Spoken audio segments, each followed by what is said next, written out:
Stories, देश प्रदेश की live updates सिर्फ आपके मोबाइल में हर जगह हर समय।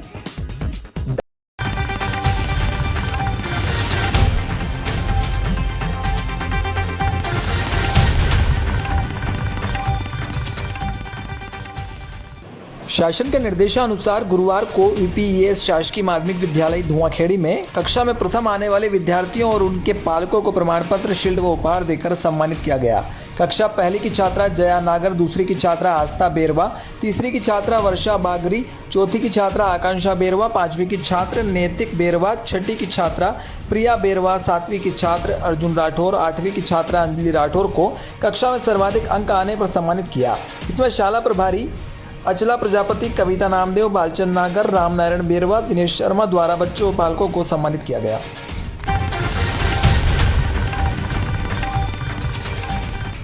टोंक अभिभाषक संघ के 31 मार्च को मतदान संपन्न हुए, जिसमें अध्यक्ष पद के लिए देवी प्रकाश तिवारी चुने गए, जिसमें 333 मतदाताओं में से 301 ने मतदान किया।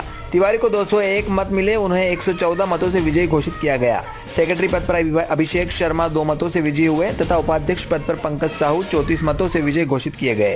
इसके चलते आज वकीलों ने उनसे मिलकर मूलभूत समस्याओं से अवगत कराया, जिस पर अध्यक्ष तिवारी का कहना है कि अदालत परिसर में मीटिंग हॉल व लाइब्रेरी, सीसीटीवी कैमरे, लाइब्रेरी बनाए जाने के लिए भी प्रयास किए जाएंगे तथा वकीलों की मूलभूत सुविधाओं के लिए जिला प्रशासन व राज्य सरकार से मिलकर समस्याओं का समाधान किया जाएगा। और देवी प्रकाश तिवारी अध्यक्ष पद पर चुने जाने पर सभी एडवोकेट्स का धन्यवाद ज्ञापित किया।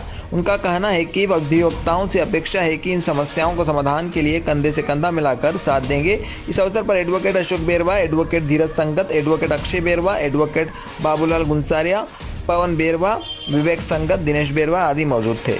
टोंक से सुभाष सोधा की रिपोर्ट। अधिवक्ताओं के लिए यहाँ पर तो पार्किंग की व्यवस्था सही नहीं है, जो चैम्बर्स बने हुए हैं उसमें लिफ्ट की व्यवस्था नहीं की गई है। इस वजह से सरकार के करोड़ों रुपए के बने हुए चैम्बर्स काम में नहीं आए रहे हैं। आवागमन के लिए यहाँ जो रास्ते में बाइकें खड़ी रहती है, गाड़ियाँ खड़ी रहती है, सबको बहुत सारी परेशानी होती है। और भी साफ़ सफाई की नियमित व्यवस्था नहीं है। हमारा ये जो एडवोकेट्स बैठने का जो बरामदा बना हुआ है, उसमें बना जब से लेकर अब तक की कोई साफ़ सफाई रंग रोगन नहीं हुआ है। ऐसी बहुत सारी ई लाइब्रेरी आजकल के ज़माने के हिसाब से जो ई लाइब्रेरी की आवश्यकता है उसका भी यहाँ पर कमी है। तो ये सबकी मांगों को देखते हुए वेलफेयर फंड को बढ़ाने के लिए अधिवक्ताओं के साथ कोई मुसीबत आ जाए उसके लिए वेलफेयर फंड, जो लोकल वेलफेयर फंड बना हुआ है।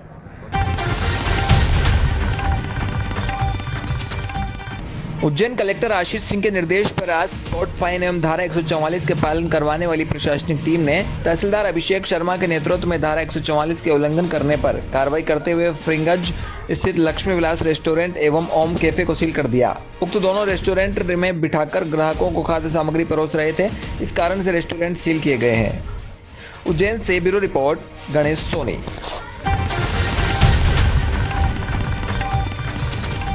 सिलेगढ़ में गुरुवार को ग्राम सेवा सहकारी समिति पर समर्थन मूल्य खरीद केंद्र का शुभारंभ किया गया। इस अवसर पर जिला कांग्रेस कमेटी के उपाध्यक्ष राजेश गुप्ता करावन ने तोल कांटे का विधिवत पूजन कर खरीद केंद्र का शुभारंभ किया।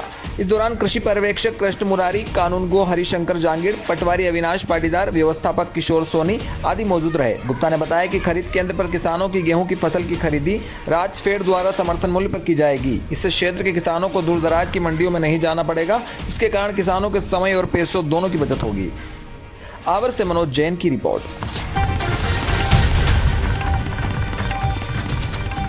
भारत विकास परिषद की नवीन प्रांतीय कार्यकारिणी में भवानी मंडी के कमल सुरेखा को प्रांतीय संरक्षक एवं गोविंद भराड़िया को प्रांतीय संगठन मंत्री मनोनीत किया।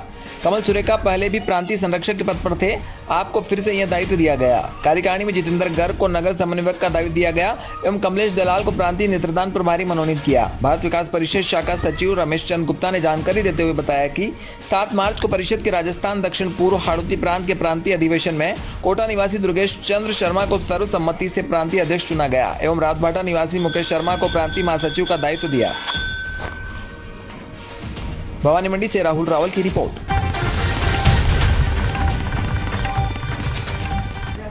उत्तराखंड के हरिद्वार में अप्रैल माह से ही कुंभ मेले की शुरुआत होने के बाद दूसरे प्रदेश से आने वाले लोगों की कोविड जांच का कार्य नारसन बॉर्डर पर फिर से शुरू कर दिया गया है। आज नारसन चेक पोस्ट पर सभी लोगों की कोविड जांच की गई। पिछले करीब 2 सप्ताह से नारसन बॉर्डर पर कोविड की रेगुलर जांच नहीं हो रही थी। केवल गंगा स्नान के दौरान ही कोविड जांच का कार्य किया जा रहा था। अब शासन से आदेश आने के बाद फिर से बॉर्डर पर प्रतिदिन जांच शुरू कर दी गई है। उत्तराखंड में प्रवेश करने वाले वाहनों को नियंत्रण करने के लिए पुलिस को मशक्कत करनी पड़ी। नारसन बॉर्डर पर स्थानीय पुलिस और फोर्स का इंतजाम भी किया गया। इस बार सरकारी केंद्रों के साथ साथ प्राइवेट केंद्र पर भी जांच की जा रही है। जांच सेंटर कम होने की वजह से लोगों को यहां काफी समय व्यतीत करना पड़ रहा है। नारसन सामुदायिक स्वास्थ्य केंद्र के चिकित्सा अधीक्षक विवेक तिवारी ने बताया कि उत्तराखंड में प्रवेश के दौरान आज बॉर्डर पर सुबह से ही कोविड जांच जारी है। मंगलोर उत्तराखंड से वीरेंद्र रावत की रिपोर्ट। ये नारसन बॉर्डर में परसों शाम से जो है सैंपलिंग का काम चल रहा है, तो हमारी सरकारी टीम भी बैठी है और प्रिफर्ड लैब वाले जो हमारे प्राइवेट लैब्स हैं उन लोग के द्वारा भी सैंपलिंग का काम किया जा रहा है। तो लगातार सैंपलिंग चल रही है और अगर कोई केस पॉजिटिव आता है इसमें तो हम उसको यहीं से वापस भेज रहे हैं उसकी मूल स्थान पे। तो व्यवस्था ये है कि अब बाकी सैंपलिंग एकदम लगातार चल रही है, इसमें कोई दिक्कत नहीं। एंटीजन टेस्टिंग हम लोग यहाँ कर रहे हैं। जो बाहर से आ रहे हैं पहले उनसे रिपोर्ट मांगे, अगर उनकी 72 घंटे के अंदर की रिपोर्ट है तब तो हम उसके आधार पर तय करते हैं कि उनको आगे जाना है नहीं जाना है, और नहीं है तो यहाँ टेस्ट करा के फिर हम डिसाइड करते हैं कैसे उनको। रुद्रप्रयाग जिला चिकित्सालय में मरीजों से अवैध रूप से की जा रही पैसों की मांग की शिकायतों के बाद डीएम रुद्रप्रयाग मनोज गोयल ने जिला अस्पताल की अनियमितताओं की जांच बैठा दी। डीएम ने इसके लिए मुख्य चिकित्सा अधिकारी की अध्यक्षता में 3 सदस्यीय समिति का गठन कर जांच करने के निर्देश दिए हैं। समिति 1 सप्ताह के भीतर जिलाधिकारी को जांच रिपोर्ट सौंपेगी। दरअसल चिकित्सालय प्रशासन की अनेक शिकायतें लगातार डीएम के संज्ञान में दूरभाष व स्वयं मरीजों द्वारा प्रकाश में आ रही थी। इनमें मरीज के पास आयुष्मान कार्ड होने के बाद भी अनाधिकृत रूप से धनराशि की मांग करने सहित प्राइवेट मेडिकल स्टोर से मरीजों को दवाइयों उपकरण इत्यादि सामग्री क्रय करवाना, मरीजों को अनावश्यक रूप से उच्च सेंटर संदर्भित किए जाने आदि की शिकायतें सम्मिलित है। डीएम ने कहा कि जांच में अगर कोई दोषी पाया जाता है तो कड़ी कार्रवाई की जाएगी। रुद्रप्रयाग उत्तराखंड से वीरेंद्र रावत की रिपोर्ट।